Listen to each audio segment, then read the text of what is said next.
Државата за едни мајка, а за други маќа во делот на висината на платите во македонската администрација.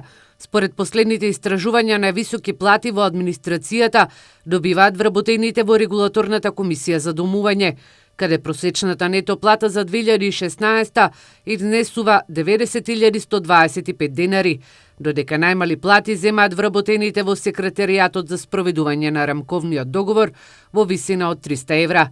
Не може едни да добиваат се, а други ништо, забележуваат од синдикатот. Наведуваат дека голем дел од вработените во јавната администрација со платите кои ги земаат се на работна обстанок и укажуваат дека сите агенции треба да работат согласно буџетот.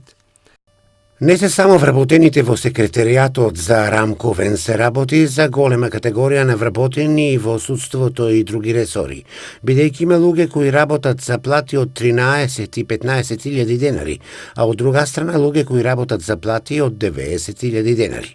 Разликата е преголема.